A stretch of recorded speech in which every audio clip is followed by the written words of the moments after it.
Marry me. Nina Brooks placed a cheap silver ring in front of Vincent Beaumont.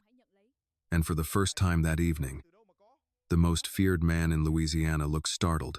The silver lighter in his hand snapped shut with a hard click that cut through the dining hall. Around them, senators, judges, and wealthy donors fell silent one by one, watching the black maid standing beside the long crystal-covered table as if she had just walked into church carrying gasoline. Vincent stared at the ring for 2 full seconds before lifting his eyes to her face. "What did you just say?" Nina kept her hands steady even while her heartbeat turned uneven beneath her ribs. "I said marry me." A nervous laugh escaped from somewhere farther down the table, but it died quickly when Vincent glanced in that direction. He never raised his voice. He never needed to. "Everybody out," he said. Chairs moved immediately. Guests gathered their coats and drinks without looking directly at either of them. The jazz music from the ballroom outside continued softly while the dining hall emptied until only Nina and Vincent remained beneath the chandelier light and the sound of rain hitting the tall windows overlooking Lake Pontchartrain. Vincent picked up the ring between 2 fingers. Cheap, silver. Small fake stone. Nothing about it belonged near a man like him. "You interrupted my dinner with half the state senate," he said calmly, "to propose to me with a $5 ring. I paid 7. That almost pulled a smile from him. Almost. Then his face hardened again. "Explain." Nina swallowed once. "Somebody's trying to kill me." The room changed after that. Vincent leaned back slightly in his chair, watching her with sharper attention now. At 40, Vincent Beaumont had the kind of face newspapers trusted and enemies feared. White. Controlled. Expensive suit without a tie. Dark eyes that rarely revealed more than calculation. Nina had worked inside Beaumont Estate for nearly a year and had never once seen him surprised until she placed that ring in front of him. "Who wants you dead?" he asked. "I don't know yet. That's inconvenient." "I know." He rolled the lighter once through his fingers. "Then why come to me?" "Because whoever's after me works around your docks." That got his attention. 3 nights earlier, Nina had been cleaning the east corridor outside Beaumont Estate's private library when she heard 2 men arguing behind the closed doors. One voice belonged to a security supervisor from Beaumont Shipping. The other she didn't recognize. They were talking about a witness, federal investigators, and somebody who needed to disappear before morning. Then one of them mentioned her father's name. Daniel Brooks. Nina looked at Vincent now and said it aloud. "My father used to work at the port." Vincent's expression shifted slightly. "Daniel Brooks? You remember him?" "I remember everybody who died working for me." The answer landed heavily between them. "My father didn't die for you," Nina said quietly. Vincent studied her face for a moment before asking, "How long ago?" 3 years. "The warehouse fire." "That's the official version." Thunder rolled across the lake outside. Vincent stood and walked toward the windows with slow, measured steps. Even from behind, he carried the kind of presence that made people straighten instinctively when he entered rooms. Nina hated that fear and safety seemed to exist so close together around him. "You think your father's death connects to my business," he said. "I think powerful men hide ugly things behind expensive walls. And you believe marrying me solves that?" Nina reached into her apron pocket and handed him a folded photograph. Vincent opened it carefully. Red spray paint covered the front door of her apartment building. "Stop asking questions." "My brakes failed this morning," Nina said. "Tonight someone followed me from work." "Police?" "My father trusted police officers before he died." Vincent looked at the photograph another moment before placing it beside his untouched whiskey glass. "So your plan was to walk into my dinner and ask for my last name." "My plan was survival." He looked back at the ring. "You really think becoming my wife would protect you?" "I think people hesitate before attacking something that belongs to Vincent Beaumont." The silence after that felt heavier than before. Vincent moved closer until only the table separated them. Nina caught the scent of cedar and whiskey beneath the rain drifting through the cracked balcony doors. "You understand what people say about me?" he asked. "Yes. And you still came here. You're not the only dangerous man in Louisiana." Something dark flickered briefly across his face, then disappeared. Vincent opened the lighter again. Click. The small flame reflected in his eyes while he studied her carefully, like he was trying to understand whether she was brave or desperate enough to become a problem. "Where did you buy this ring?" he asked. "The hotel gift shop downstairs." That finally made him exhale through his nose in something close to disbelief. "This may be the worst proposal I've ever heard. It's the only one I had time for." Before he could answer, the dining hall doors burst open. A security guard hurried inside, breathing hard enough to tell them something had already gone wrong. "Mr. Beaumont," the man said quickly, "there's been an explosion downtown." Nina felt her stomach tighten immediately. Vincent's expression stayed calm. "Where?" The guard hesitated after noticing Nina standing there. Dauphine Street Apartments. Her apartment building. For a second, the room tilted beneath her feet. Vincent noticed instantly. His eyes moved from her face to the cheap silver ring still sitting on the table between them. The lighter snapped shut one last time. Then Vincent asked quietly, "Did you know your apartment was going to explode tonight?" "No." His gaze stayed on her another second before he reached for his coat. "Good," he said. "That means they expected you to be inside." Vincent drove himself. That surprised Nina more than the explosion. Men like Vincent Beaumont usually sat in the back seat, while somebody else handled roads, guns, and consequences. Instead, he walked through the underground garage beneath Beaumont Estate, tossed her into the passenger side of a black Escalade, and pulled out into the rain without waiting for security backup. New Orleans blurred past the windshield in streaks of gold and water. Jazz bars still glowed along Bourbon Street. Neon signs reflected across flooded pavement. Somewhere downtown, sirens screamed through the storm. Nina sat stiffly beside him, hands locked together so tightly her fingers hurt. "You don't have to come with me," she said quietly. "Yes, I do. You barely know me." Vincent kept his eyes on the road. "Somebody blew up your apartment an hour after you asked for my protection. That makes it my business now." The answer should have comforted her. Instead, it made her uneasy in a different way. Vincent spoke about danger the same way accountants spoke about taxes. Calmly. Inevitably. Rain hammered harder against the windshield. Nina glanced sideways at him. "Do you always involve yourself this quickly?" "I usually involve myself earlier." That almost sounded honest. The closer they got to Dauphine Street, the heavier traffic became. Police cruisers blocked intersections while firefighters moved behind walls of smoke and flashing red lights. Vincent slowed near the barricade, rolled down his window, and showed his face before the officer even reached the SUV. The policeman immediately stepped back. "Mr. Beaumont." Vincent nodded once. "Let us through. No argument. No questions." The barricade opened. Nina noticed that. People obeyed Vincent before he raised his voice because they already understood what happened to people who didn't. Her apartment building looked worse than she imagined. Half the upper floor had collapsed inward. Smoke drifted into the wet Louisiana night, while tenants stood barefoot beneath umbrellas and police blankets. A woman cried near the curb.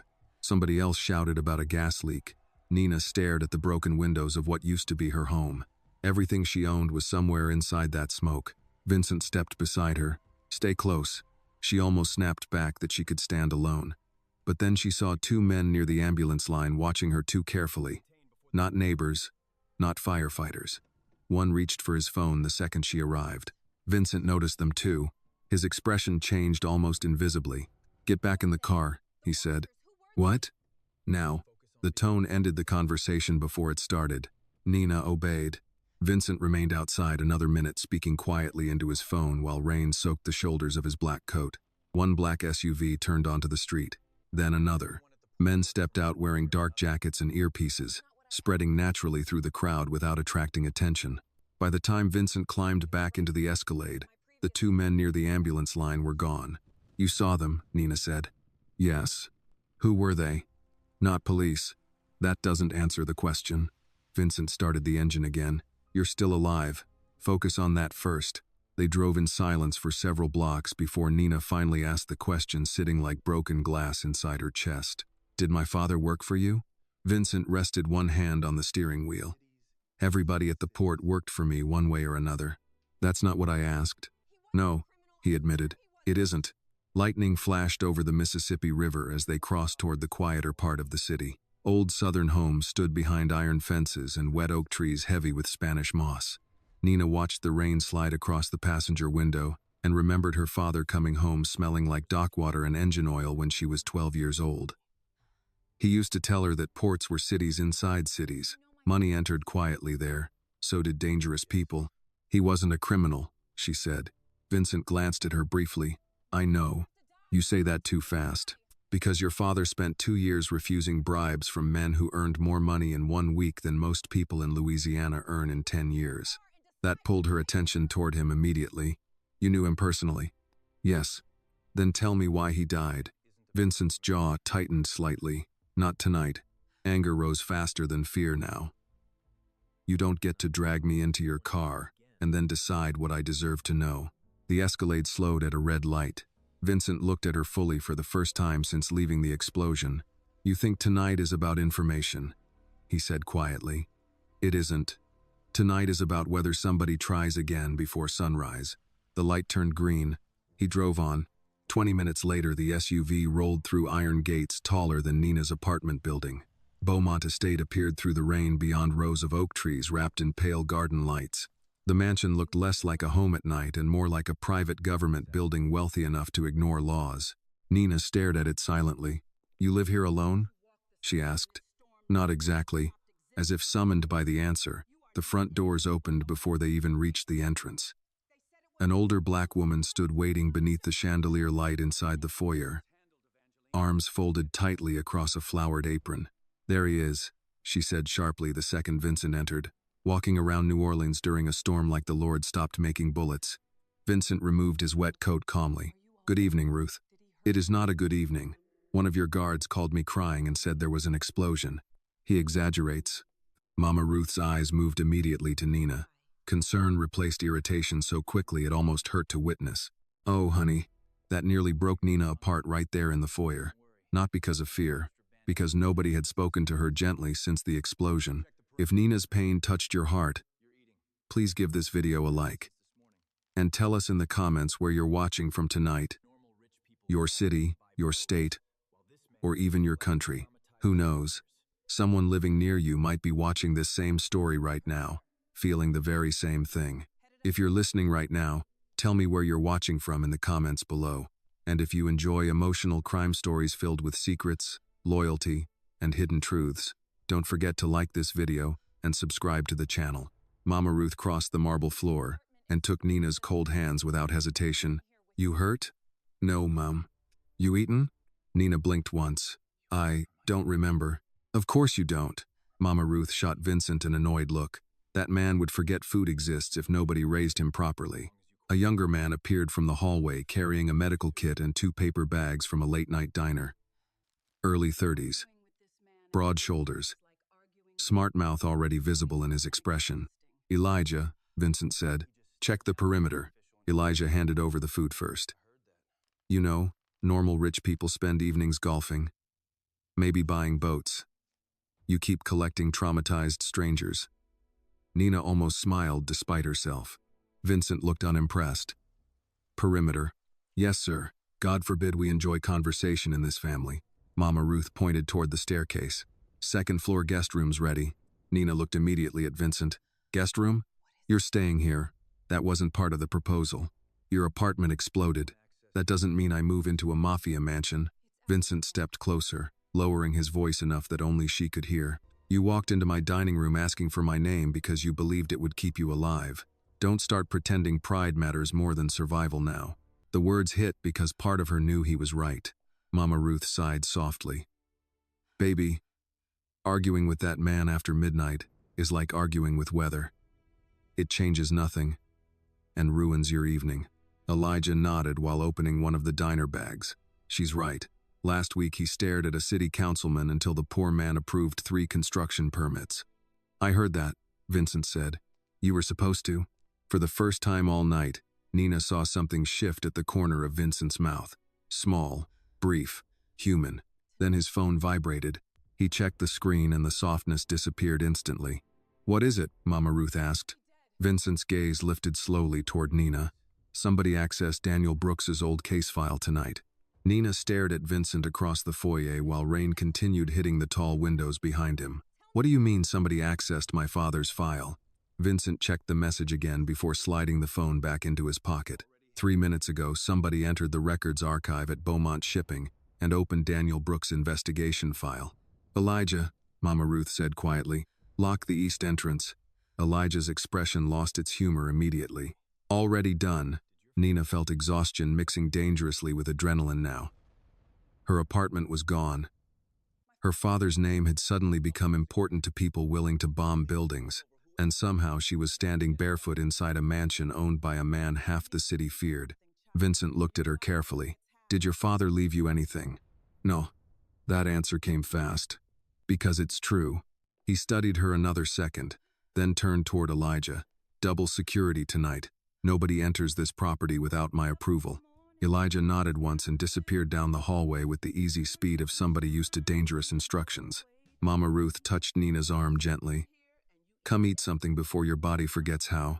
Nina followed her through the kitchen mostly because her legs had started shaking without permission. Beaumont Estate looked different away from the ballroom and marble staircases. The kitchen carried warmth instead of power. Copper pots hung above the stove. Cornbread cooled beneath towels on the counter. Somebody had left old blues music playing softly near the sink. Mama Ruth sat Nina at the long wooden table and pushed a bowl of shrimp gumbo toward her. "Eat." "I'm not really hungry." "That's trauma talking. Ignore it." Nina managed 2 bites before Vincent entered the kitchen again. He had removed his suit jacket and rolled his sleeves once. Somehow that looked more dangerous than the expensive tailoring.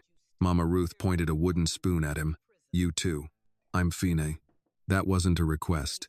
For a second, Nina expected him to ignore her. Instead, Vincent pulled out a chair across from Nina and sat down without argument. "Interesting." Mama Ruth noticed Nina noticing. "Don't look so surprised," she said while pouring coffee. "That man still fears me more than federal prison."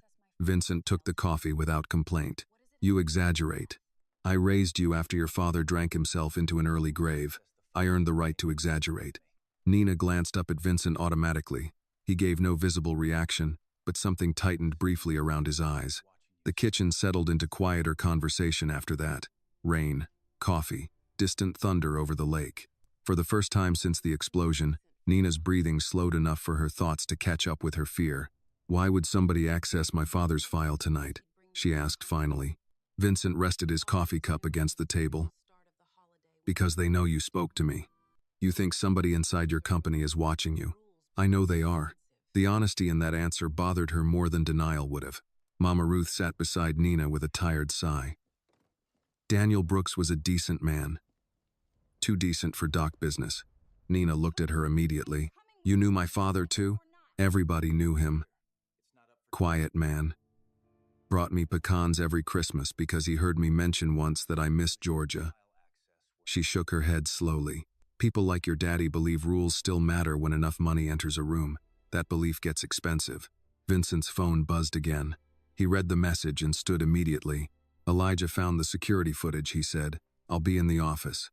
Nina rose before thinking. "I'm coming too." "No, my father's involved." "Exactly." Anger pushed through exhaustion now. "You don't get to decide what I can handle." Vincent looked at her steadily. "And you don't understand what kind of people you're standing near yet." The kitchen went quiet.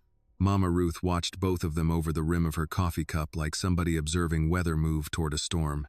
Nina folded her arms. "Then explain it." Vincent walked closer until only the table separated them. "Your apartment explosion wasn't random. Accessing your father's file tonight wasn't random either. Somebody is trying to figure out whether Daniel Brooks told you something before he died." "He didn't."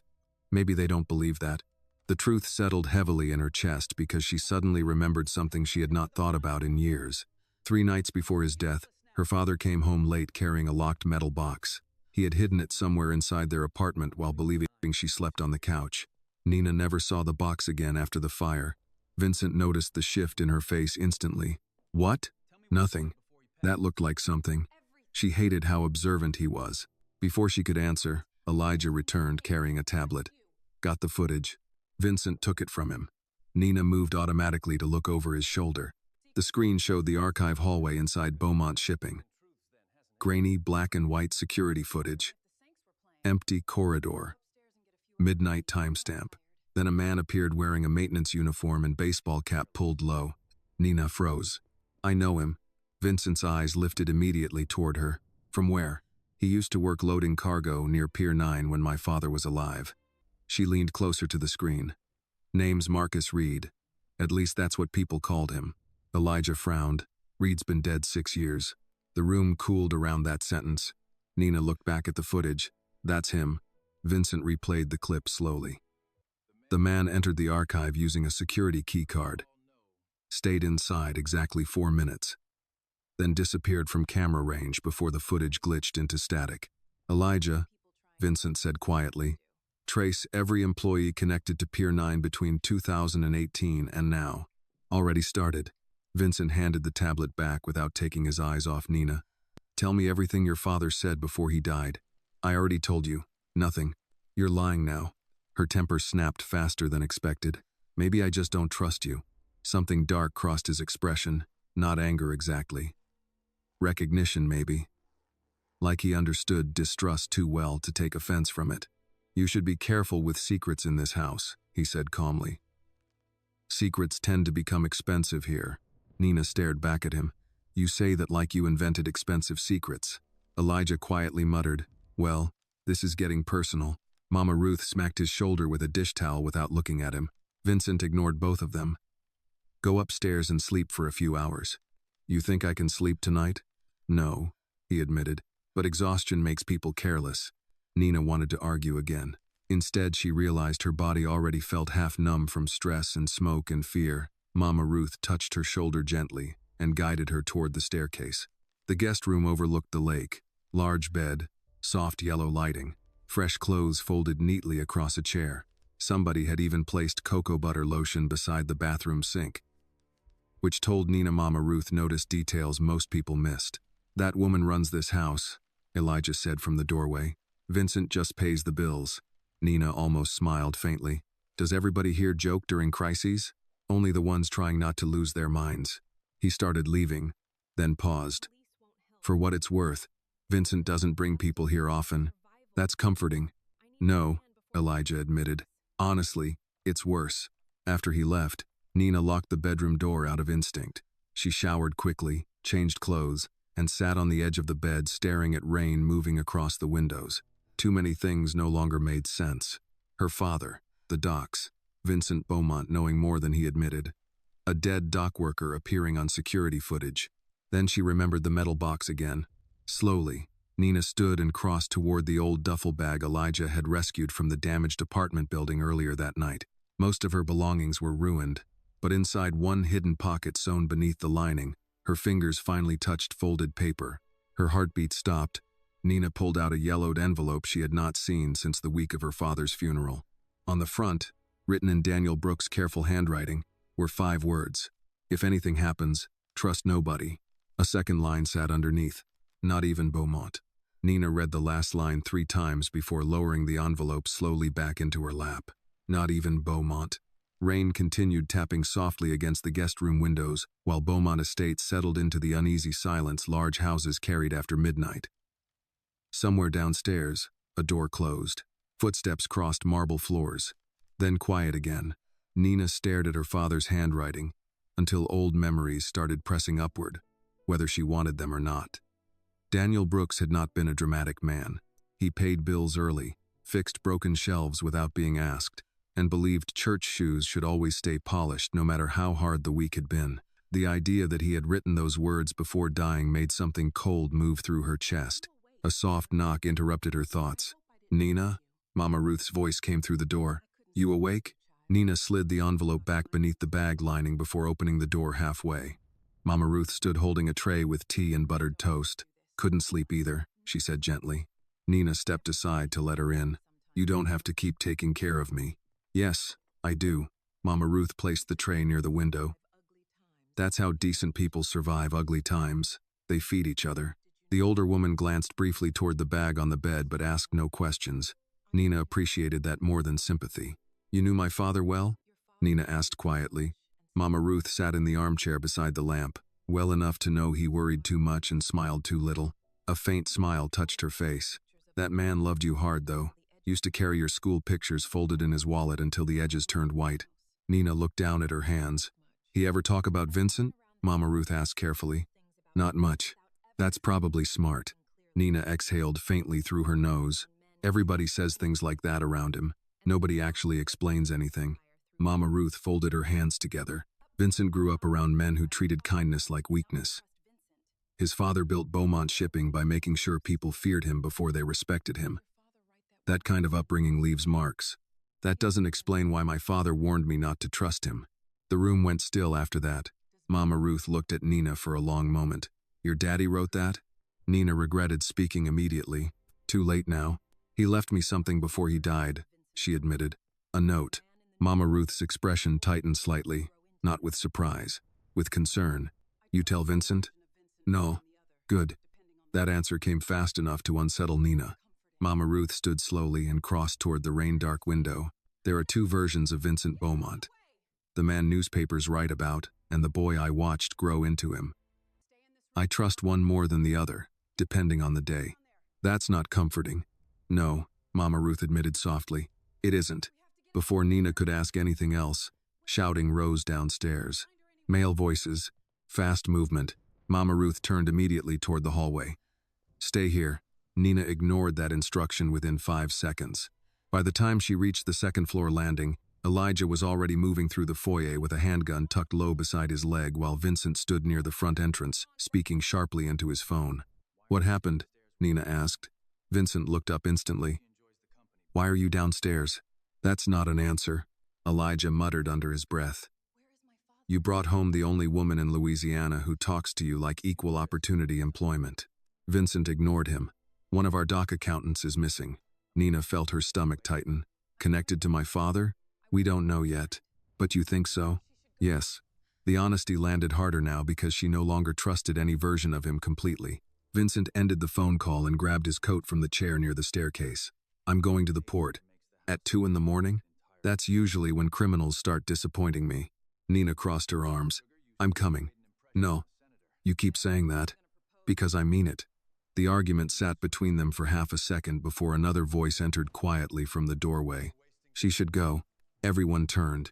Marcus Hale stepped inside, carrying Rain across the marble floor with him. Mid-40s. Gray at the temples. Tailored coat. Calm eyes that measured rooms quickly without seeming rude about it. Nina recognized him immediately from Beaumont charity events and newspaper photographs standing beside Vincent at fundraisers. Marcus looked like the kind of man banks trusted instinctively. That made Nina dislike him immediately. Vincent's expression hardened slightly. Explain. If somebody's targeting Daniel Brooks' connections, they already know Nina's here. Marcus removed his gloves carefully. Leaving her behind only makes this house another target. Elijah frowned. He's got a point. Vincent clearly disliked hearing that. Marcus turned toward Nina politely. Miss Brooks. Nina. His smile remained controlled. Vincent rarely brings strangers into family matters. You must have made an impression. She proposed marriage at dinner. Elijah offered helpfully. Marcus blinked once. I'm sorry? Vincent walked toward the door before the conversation could continue. We're wasting time. The ride to Beaumont Shipping felt colder than the earlier drive downtown. Marcus sat beside Vincent in the front while Nina and Elijah took the back seat. Rain blurred the industrial district into shadows and sodium lights, while cargo cranes rose over the docks like giant steel skeletons against the river. Nina watched Vincent carefully from the back seat. He spoke little, but the atmosphere around him had changed since leaving the mansion. Sharper now. More dangerous. Like Beaumont Shipping belonged to a different version of him than the one drinking coffee in Mama Ruth's kitchen earlier. You trust Marcus? She asked quietly to Elijah. Elijah glanced toward the front before answering. Long as I've worked here, Vincent has. That's not what I asked. Elijah rested his arm against the window. Around the docks, trust usually means somebody hasn't betrayed you yet. Not comforting either. The shipping offices sat near Pier 9 beneath floodlights and armed security. Workers moved quickly through the rain while forklifts carried steel containers toward cargo ships waiting in the dark water. Inside the main building, tension hit immediately. Phones ringing, men arguing, computer screens glowing across open office spaces. Vincent walked through it all without slowing. An older accountant hurried toward them, holding folders tightly against his chest. Mr. Beaumont, we checked the archive access logs again. Somebody used internal clearance. Whose? The accountant hesitated. Vincent stopped walking. Whose clearance? He repeated. Marcus Hale's. The hallway went silent. Nina looked automatically toward Marcus. He looked genuinely confused. That's impossible, Marcus said calmly. My security card never left the estate tonight. Vincent held his gaze for several seconds. Not emotional, calculating. Then he extended his hand. Card. Marcus handed it over immediately. Vincent passed it to Elijah. Verify the timestamp. Elijah disappeared toward the security office. Nobody spoke while rain battered the warehouse windows nearby. Nina noticed several employees pretending not to watch the exchange. Marcus loosened his tie slightly. You think I accessed the archive myself? I think somebody used your clearance. That's not the same thing. Vincent's expression remained unreadable. No, it isn't. Nina suddenly understood something important about powerful men. They rarely shouted during dangerous moments. Real power became quieter the closer it moved toward violence. Elijah returned 3 minutes later holding the security tablet. The card wasn't cloned. Marcus frowned. Meaning? Meaning your actual security card entered the archive tonight. The silence afterward felt heavier than anger. Marcus looked directly at Vincent. You know I didn't do this. Vincent answered calmly. I know somebody wants me questioning people close to me. Nina thought suddenly about the note hidden inside her bag upstairs. Not even Beaumont. Then the warehouse lights flickered once. Everybody noticed. Elijah reached instinctively for his weapon. A second later, one of the dock windows exploded inward. The gunshot came half a second after the window exploded. Glass burst across the office floor while everybody moved at once. Elijah grabbed Nina hard around the waist and pulled her behind a steel filing cabinet before she fully understood what was happening. Another shot slammed into the far wall where Vincent had been standing moments earlier. Sniper, Elijah muttered. Outside, dock alarms started screaming across the rain-soaked shipping yard. Marcus ducked behind a support pillar while security officers flooded the hallway with drawn weapons. Vincent remained standing for one dangerous second longer than everybody else, watching the broken warehouse window with cold concentration before finally crouching behind a desk. South building, he said sharply. 3rd level. 2 guards ran immediately toward the loading docks. Nina's pulse hammered so hard she could barely hear herself think. Glass glittered across the floor around them while rain blew sideways through the shattered window.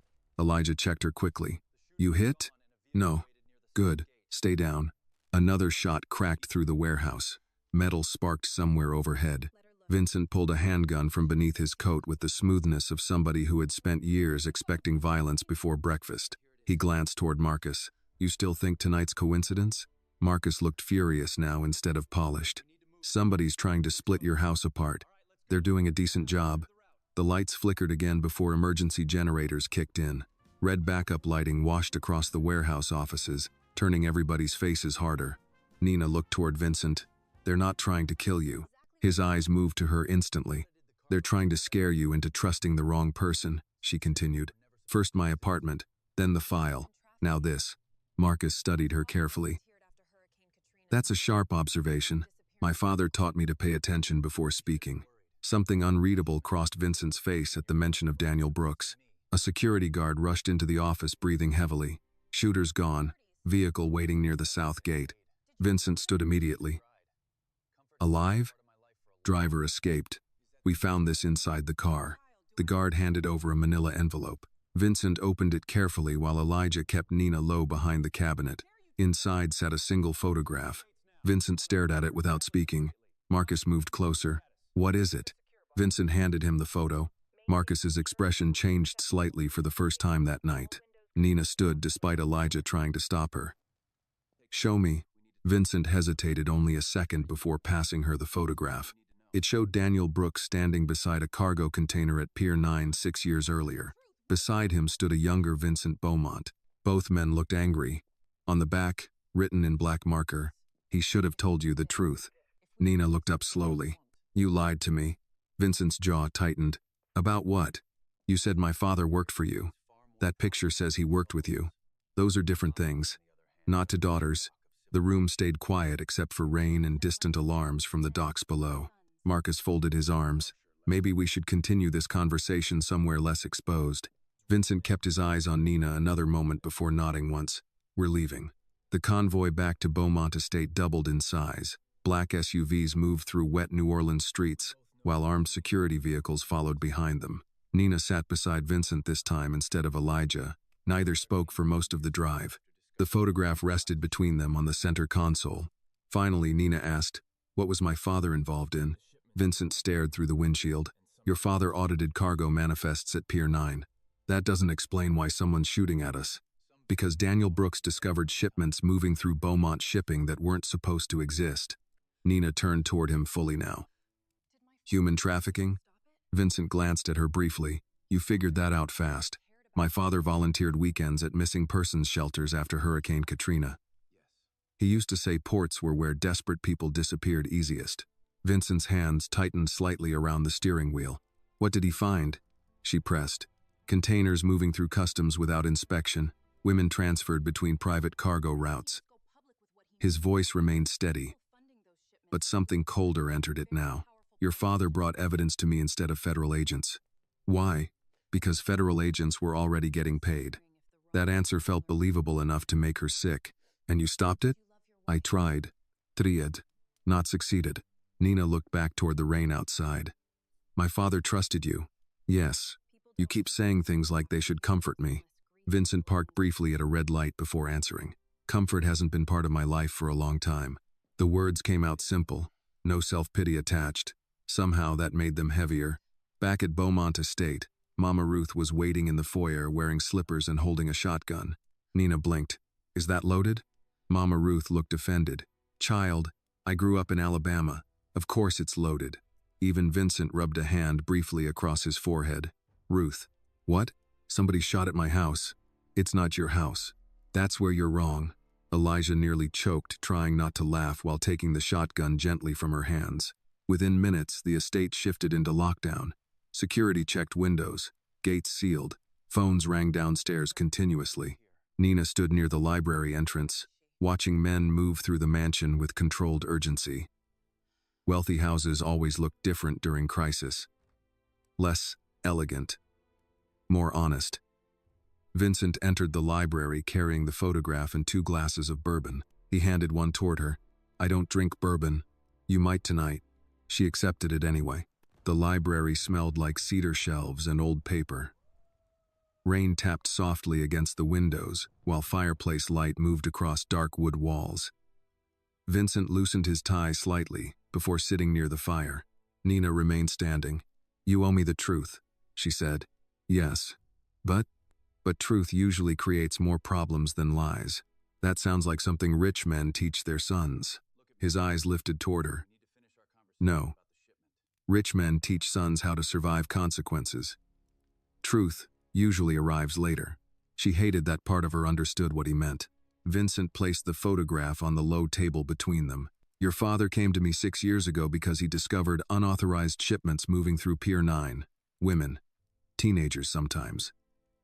His voice flattened slightly. Some already dead by the time containers reached the Gulf. Nina felt nausea rise hard inside her chest. He thought you could stop it. He believed I still cared about what happened around my company. And did you? Vincent held her gaze steadily. Yes. The answer came too fast to sound rehearsed. Nina sat slowly across from him. Then why didn't he go public? Because the people funding those shipments included judges, politicians, and federal contractors. Vincent leaned back slightly. Your father believed if the wrong people learned what he knew before he had enough proof, he'd disappear. And he was right. Silence settled heavily between them. The fire cracked softly in the corner while rain continued over the lake outside. Finally, Nina asked the question that mattered most. Did you love your wife? Vincent looked genuinely surprised by it. What? You wear the ring still. Nina nodded toward his hand wrapped loosely around the bourbon glass. People don't keep wedding rings after funerals unless grief still owns part of them. For the first time since she met him, Vincent looked tired instead of dangerous. Yes, he said quietly. I loved her. What happened? His jaw shifted once before he answered. She started asking questions about Pier 9 too. Nina stared at Vincent across the library while the fire cracked softly between them. Your wife died because she investigated the port? Vincent rested the bourbon glass against his knee without drinking. Officially, Eleanor Beaumont died in a boating accident during a storm. And unofficially, she found something she wasn't supposed to find. The answer settled heavily in the room. Nina thought about the way wealthy families in New Orleans buried scandals beneath charity galas and old church donations. Money polished grief until it looked respectable from far away. She trusted the wrong people? Nina asked quietly. Vincent looked toward the fire instead of her. No, she trusted the right people too late. Something in the way he said it made Nina stop pushing. For the first time since entering Beaumont Estate, she saw exhaustion underneath his control. Not weakness, just a man carrying too many dead names inside his head. Before either could speak again, the library doors opened hard enough to make both of them look up. Elijah entered breathing unevenly. "We've got a problem." Vincent stood immediately. "What happened?" "Mama Ruth's gone." The room turned cold. Nina set the bourbon glass down too fast. "What do you mean gone?"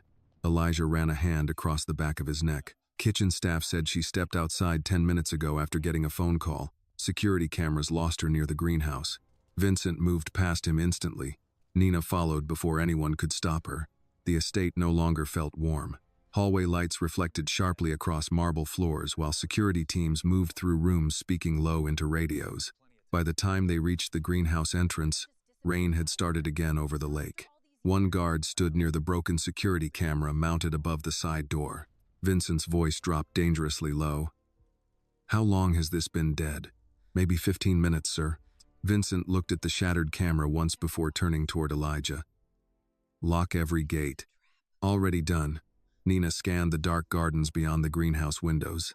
She wouldn't just disappear. "No," Vincent agreed quietly. "She wouldn't." A phone vibrated somewhere. Everyone froze. The sound came from the gardening table beside the greenhouse sink. Mama Ruth's phone lay there vibrating against wet soil and scattered pruning shears. Vincent picked it up. One unread message filled the screen. "Check the docks." Nina felt dread settle deep in her stomach. "It's a trap." "Yes." "Then don't go." Vincent lifted his eyes toward her slowly. "I don't leave people behind." The answer came so simply it made her angry. "People keep dying around this port," she snapped. "Your wife. My father. Now, Mama Ruth. And you think walking away changes that?" The question hit harder because she had no answer ready. Marcus appeared from the hallway moments later, coat half-buttoned, expression tight. "I just spoke to Harbor Security. Pier 9's lights were manually shut down 20 minutes ago." Vincent grabbed his gun from the nearby console table. "Get the cars."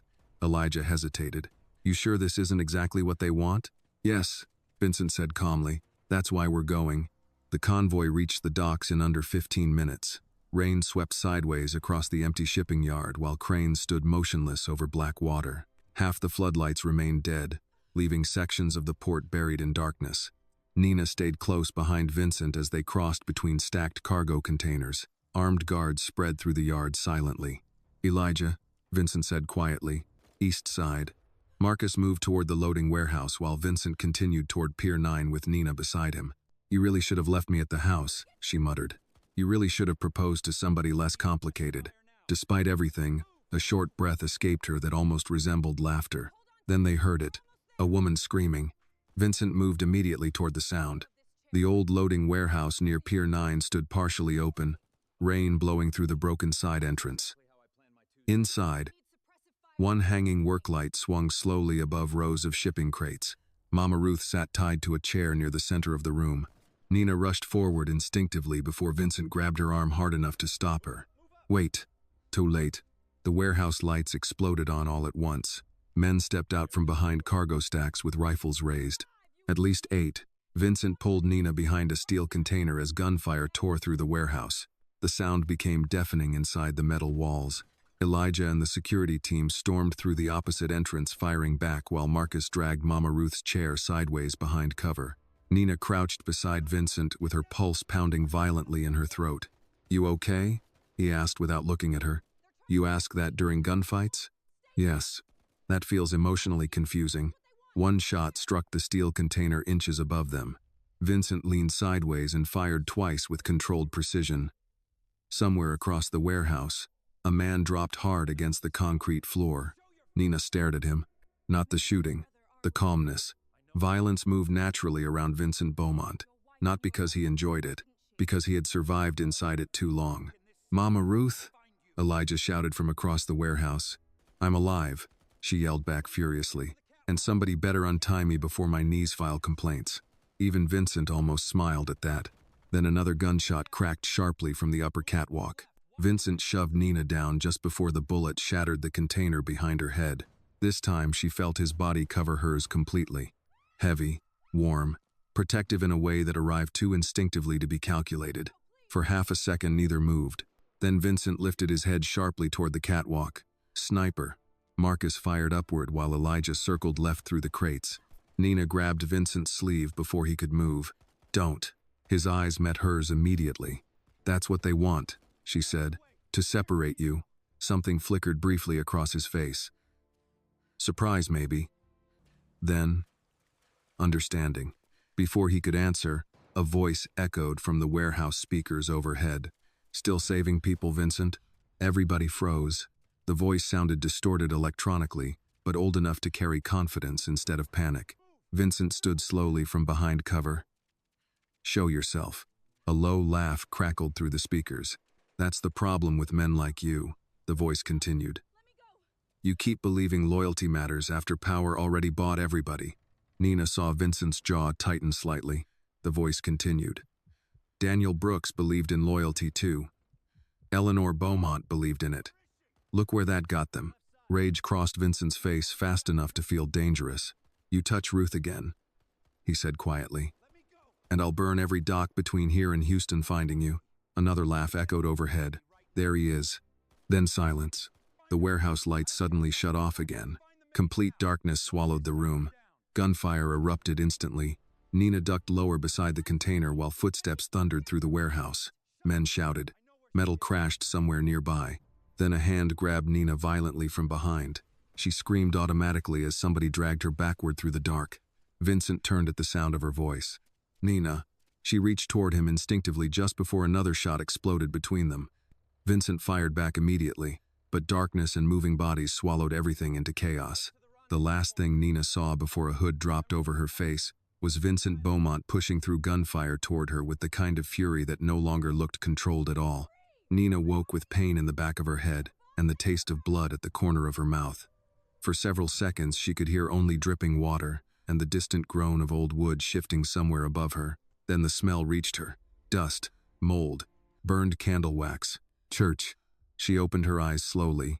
Moonlight filtered through broken stained glass windows high above the room, washing pale color across cracked wooden pews and collapsed sections of ceiling.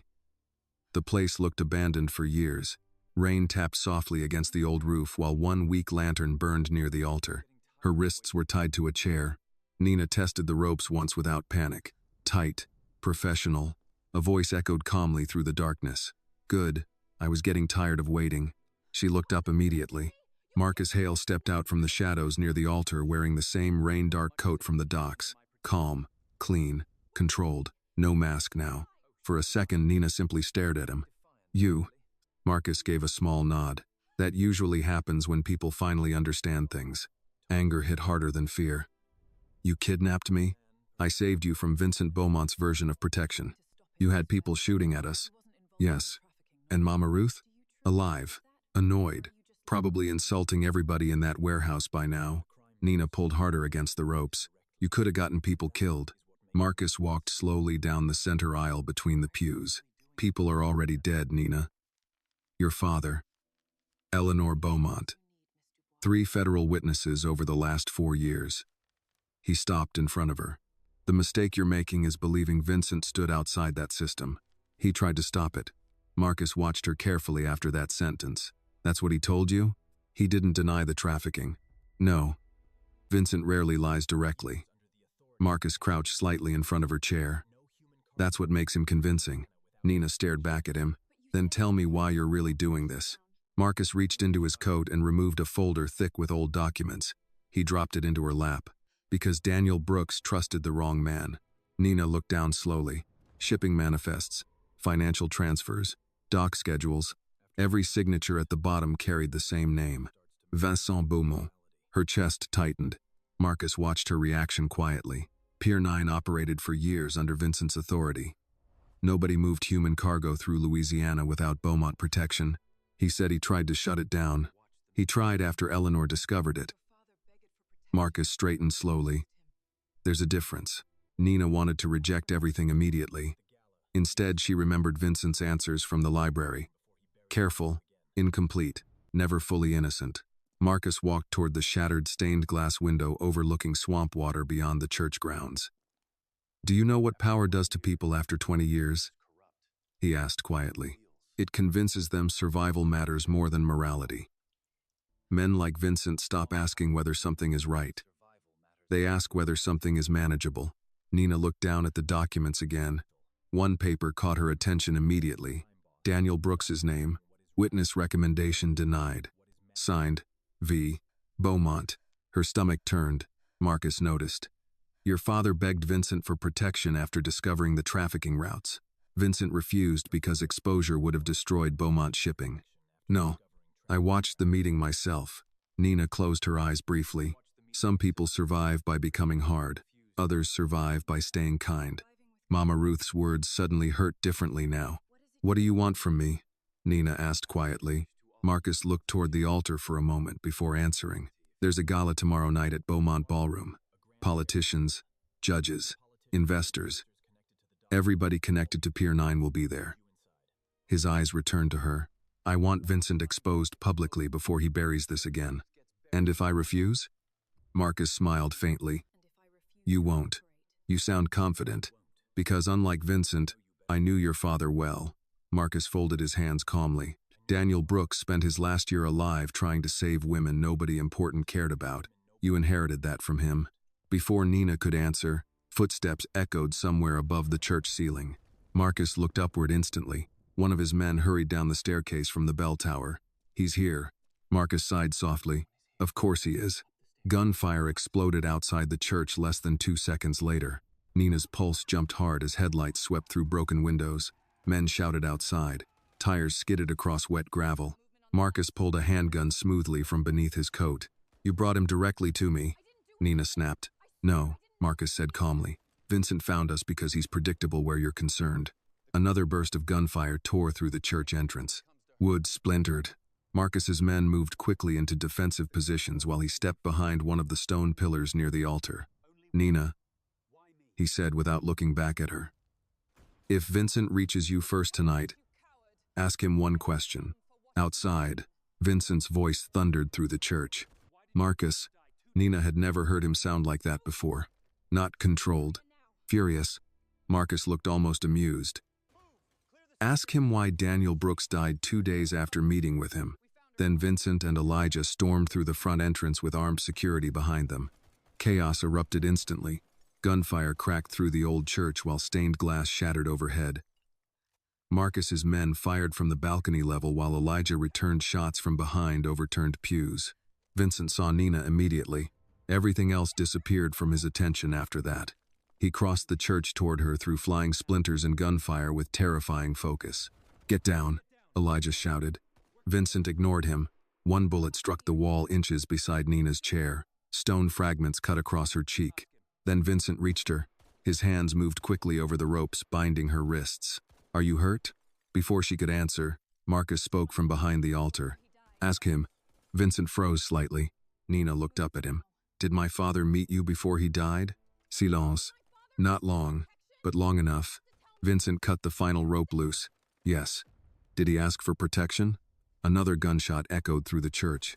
Vincent grabbed her shoulder, pulling her behind the overturned pew as bullets shattered the candles above the altar. Nina, answer me. His jaw tightened. Yes. The truth hit harder than shouting would have. Marcus laughed bitterly from across the church. There it is. Nina stared at Vincent while gunfire continued around them. What did you do? Vincent's eyes locked on hers. I told him I needed more time. And 2 days later he died. Pain crossed Vincent's face fast enough to look real. Yes. For one dangerous second she could not breathe. Not because Marcus had been right. Because Vincent looked like a man who had already punished himself for it every day since. Elijah fired upward toward the balcony. We need to move now. Marcus backed slowly toward the side chapel exit while his remaining men covered him. This city doesn't belong to good men anymore, Vincent, he called out. That's why people like Daniel Brooks always die first. Vincent raised his gun toward him. Marcus smiled faintly. You still won't shoot me in a church. Then the side door slammed open behind him and he disappeared into the storm outside. The gunfire stopped almost immediately after. Rain and breathing filled the silence left behind. Nina remained crouched beside the pew while Vincent stood over her, chest rising heavily. You should have told me, she said quietly. Yes. Why didn't you? Vincent looked toward the broken altar before answering. Because some truths arrive too late to fix anything. Outside, police sirens finally began approaching through the storm. Inside the ruined church, Nina realized something far more dangerous than fear had started growing between them. She no longer knew which man she should trust, and that uncertainty hurt more than the kidnapping ever did. By the time they returned to Beaumont Estate, dawn had already started bleeding pale gray across the Louisiana sky. Nobody spoke during the drive back from the church. Elijah sat in the front passenger seat with blood on his sleeve from a bullet graze he refused to treat seriously, while Vincent drove with both hands tight around the steering wheel and Nina stared silently out the window at empty streets washed silver by rain. The silence between them no longer felt uncertain. It felt wounded. When the gates opened, Mama Ruth was waiting on the front steps wearing a heavy robe and holding a cigarette she clearly wasn't smoking correctly. The second Nina stepped out of the SUV, Mama Ruth wrapped both arms around her hard enough to make Nina finally breathe again. "You keep disappearing and aging me," the older woman muttered into her shoulder. "I'm okay. That's becoming less believable every day." Elijah climbed out next, wincing slightly. Mama Ruth pointed immediately at the blood on his sleeve. "You got shot? It barely counts. That's exactly what foolish men say before infections." Vincent walked past all of them without speaking and disappeared inside the mansion. Nina watched him go. Mama Ruth noticed. "That man's carrying enough guilt to sink a church. He lied to me." "Yes." Mama Ruth sighed softly. "But lying and failing people aren't always the same sin." Nina looked toward the mansion entrance. "My father asked him for help, and Vincent didn't move fast enough." Mama Ruth's voice lowered carefully. "You think he's forgiven himself for that?" The answer sat painfully obvious in Nina's chest. Inside the estate, the atmosphere had shifted again. Security moved through the halls with sharper urgency. Phones rang constantly. News channels played quietly in office rooms downstairs. Whatever happened at the church had accelerated something bigger. Marcus was no longer hiding. Vincent stood alone inside the library when Nina entered 20 minutes later. He had removed his jacket and rolled his sleeves unevenly, something she realized he only did when his control started slipping around the edges. A half-empty glass of bourbon sat near the fireplace beside scattered files and photographs from Pier 9 investigations. He looked up when she entered. Neither spoke immediately. Finally, Nina asked, "How many people died because you waited?" Vincent didn't answer right away. "Too many." The honesty hurt worse now. She crossed the room slowly. "Marcus said you protected Beaumont Shipping instead of my father. I protected thousands of employees whose lives depended on that company surviving. That sounds like justification. It sounds like reality." Nina folded her arms tightly. "And my father became acceptable collateral?" Something sharp crossed his expression, then disappeared. "No, but he still died." Vincent stood slowly from the chair. "Do you think I don't know that?" The anger in his voice finally surfaced for the first time since she met him. Not explosive, exhausted. "He came to me with evidence against men connected to senators, federal contractors, judges. I thought if I moved carefully, I could protect him and dismantle the operation without starting a war." Vincent looked directly at her now. "I was wrong." The room stayed quiet except for the low crackle of firewood. Nina wanted to stay angry. It would have been easier. Instead, she saw a man carrying the consequences of one terrible decision for years. Before she could answer, Elijah entered holding a tablet. "We've got movement." Vincent's expression hardened immediately. "Where?" Marcus sent invitations to tonight's Beaumont Foundation Gala. Nina frowned slightly. "The charity event?" Elijah nodded. "Every major donor, judge, council member, and shipping executive in Louisiana will be there." Vincent understood before Nina did. "He's gathering everybody connected to Pier 9 in one room," he said quietly. Elijah handed over the tablet. "And local media got anonymous tips this morning about Beaumont Shipping corruption." Nina felt the pieces locking together now. "Marcus wants a public collapse." "No," Vincent said coldly. "He wants control after the collapse." The realization settled heavily over the room. Marcus had spent years beside Vincent learning how power moved through New Orleans. If Beaumont fell publicly tonight, Marcus could position himself as the man exposing corruption instead of participating in it. "Elijah," Vincent said, "contact federal prosecutors directly. No intermediaries." "Already trying." "Trying?" They stopped answering an hour ago. Vincent's face darkened slightly. That means Marcus reached them first. Nina looked between them. Then what do we do? For several seconds, nobody answered. Then Vincent looked at her. We finished this publicly. The ballroom that evening looked almost identical to the one where Nina first placed the cheap silver ring in front of Vincent Beaumont. Crystal chandeliers glowed above polished marble floors while jazz music drifted softly through conversations worth millions of dollars. Politicians smiled for cameras. Wealthy donors drank bourbon beside paintings older than Louisiana itself. And beneath all of it sat fear. Nina felt it immediately. People watched Vincent too carefully tonight. Smiles lingered too long.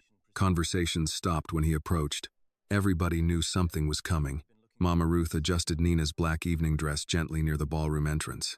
You look beautiful. I looked nervous. That too. Nina glanced toward Vincent across the room. He stood near the staircase in a dark suit speaking quietly with Elijah while security teams blended into the crowd around them. Even surrounded by politicians and millionaires, he still looked like the most dangerous person inside the building. Then Marcus arrived. The ballroom shifted almost invisibly at his entrance. Perfect tuxedo, calm expression, confident enough to smile while cameras flashed toward him. Marcus raised a champagne glass toward Vincent from across the room like they were old friends instead of men approaching war. Elijah, Vincent said quietly. Doors locked? Already. Marcus crossed the ballroom slowly until he stood directly before them. Quite a turnout, he said smoothly. Vincent's expression remained unreadable. You enjoy dramatic endings. I enjoy honest ones. Marcus's gaze moved toward Nina. Miss Brooks, I hope Vincent finally explained who profits from men like him surviving. Nina held his gaze steadily now. You mean men like both of you? For the first time that night, Marcus looked genuinely impressed. The ballroom orchestra continued playing softly while wealthy guests pretended not to notice the tension gathering around the three of them. Marcus smiled faintly. Your father would have been proud of that answer. Vincent stepped slightly closer. Careful. Marcus ignored him. Daniel Brooks once told me something interesting. His eyes stayed on Nina. He said corruption survives because decent people keep convincing themselves evil can be managed quietly. Vincent's jaw tightened. And he was right, Marcus continued calmly. Your mistake, Vincent, was believing you could sit beside monsters without eventually feeding them. Nina saw something shift across Vincent's face then. Not denial. Recognition. Before anyone could speak again, every screen inside the ballroom suddenly flickered to black. The music stopped. Guests turned toward the massive projector above the stage as security teams reached instinctively for weapons beneath jackets. Then old shipping footage appeared across the ballroom walls. Cargo containers. P9. Women being moved between trucks. Federal signatures. Payment records. Beaumont shipping logos. The room exploded into shouting. Someone screamed near the back tables. Reporters rushed forward. Politicians started leaving their seats while cameras flashed wildly through the ballroom. Marcus looked toward Vincent calmly amid the chaos. There it is, the truth. Then he pulled a handgun from beneath his jacket and pointed it directly at Nina. The ballroom froze the second Marcus pointed the gun at Nina. Nobody moved. Crystal chandeliers still glowed above a room collapsing in real time while shipping records and trafficking footage continued flashing across giant projection screens. Politicians backed away from cameras. Wealthy donors stared at exits calculating survival faster than morality. Somewhere near the orchestra stage, a woman quietly began crying. Marcus never looked away from Vincent. This, he said calmly, is the problem with men who wait too long to choose sides. Vincent stepped forward once. Put the gun down. You're not really in a position to negotiate tonight. Elijah had already drawn his weapon near the staircase, but too many guests stood between him and Marcus for a clean shot. Security teams shifted through the ballroom carefully, while reporters filmed everything now with trembling hands and hungry eyes. Nina stood perfectly still, not because she wasn't afraid, because she finally understood something about powerful men. Fear excited men like Marcus. Calm unsettled them. Marcus looked toward the giant screens behind him where women's faces continued appearing beside cargo logs and payment records. You spent years convincing yourself you could manage evil quietly, he said to Vincent. That's what weak men do when they enjoy comfort more than consequences. Vincent's voice lowered dangerously.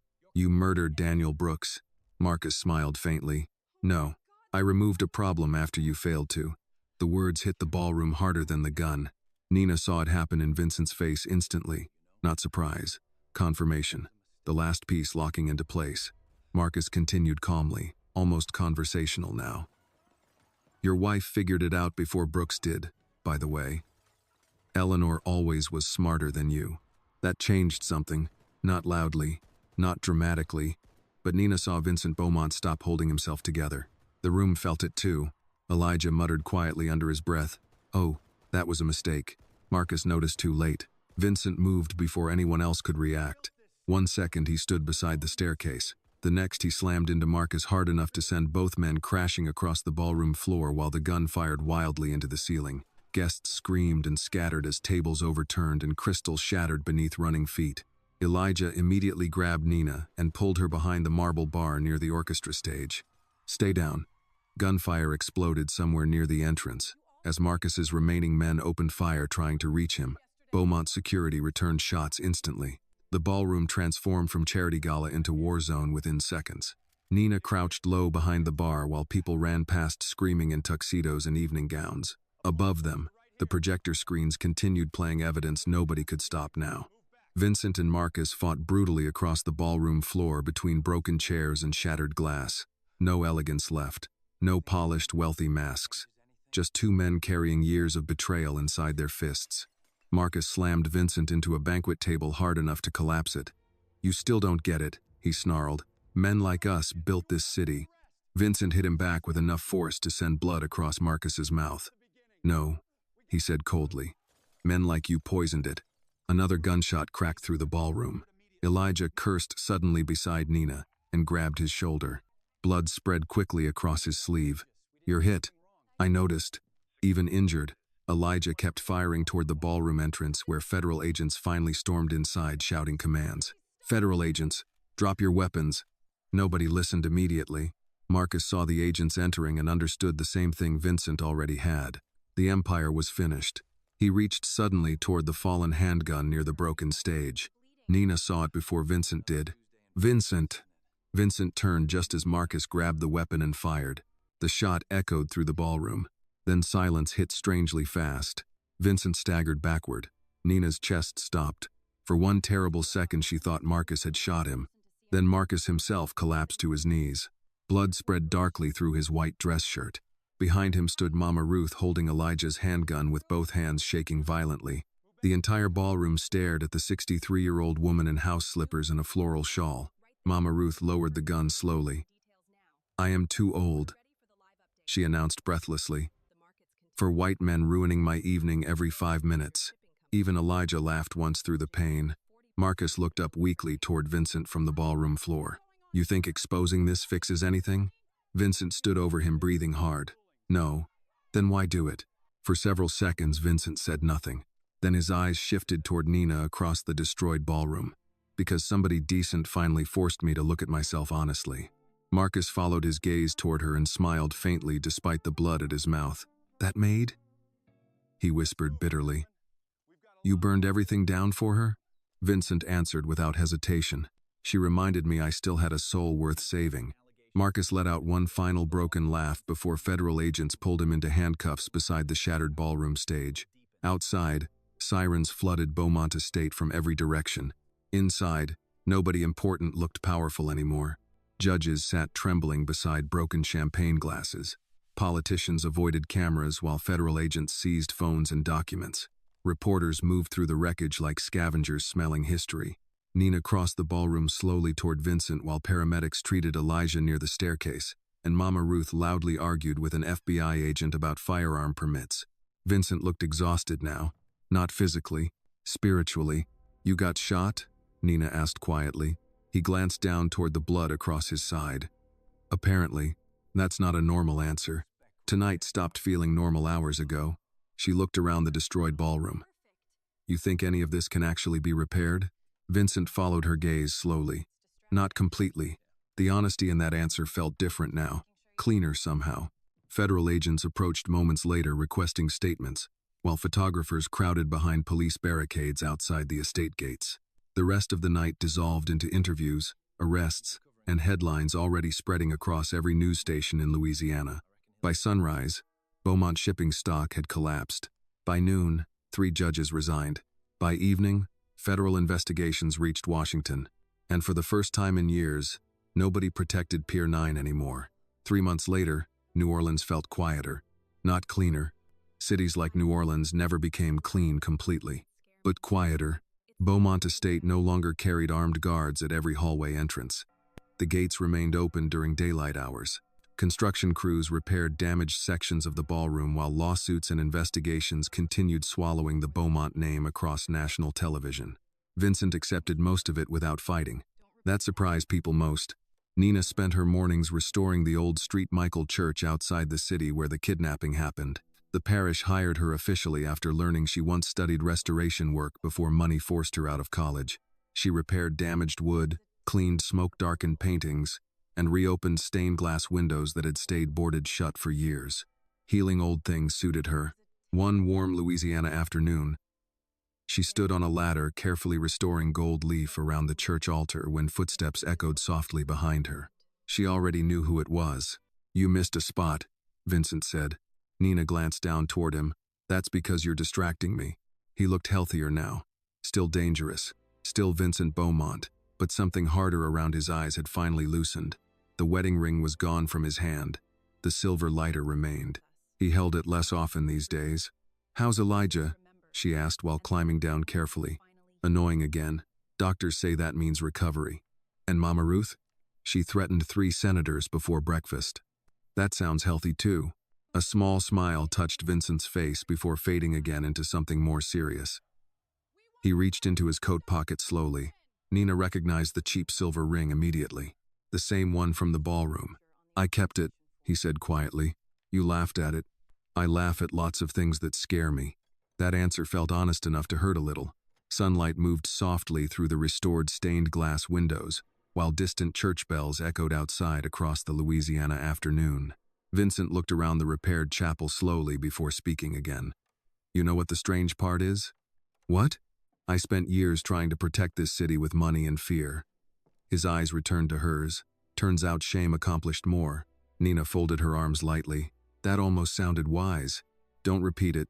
I have a reputation." For the first time in months, silence between them felt peaceful instead of wounded. Then Vincent looked at her carefully and said, "The first time you asked me to marry you, you were trying to survive." Nina smiled faintly. It was still a terrible proposal. It really was. He stepped closer then, holding the cheap silver ring between his fingers. "This time," he said quietly, "stay because you want to." Nina looked at him for a long moment before taking the ring gently from his hand. Outside, the church doors remained open wide against the warm Louisiana light. Sometimes the most dangerous people are not the ones holding guns, but the ones who stay silent while evil grows around them. This story reminds us that power without conscience destroys families, friendships, and entire communities from the inside out. Vincent learned too late that protecting a system built on fear only creates more suffering, while Nina proved that courage does not come from wealth or status, but from refusing to look away when innocent people are hurting. The story also shows that justice is rarely clean or easy, yet one honest person can still force powerful men to face the truth. In the end, love did not save them because it was perfect. It saved them because it taught 2 broken people how to become human again. This video is a work of fiction created with the assistance of artificial intelligence. All characters, events, and situations are not real and do not represent any actual people or true stories.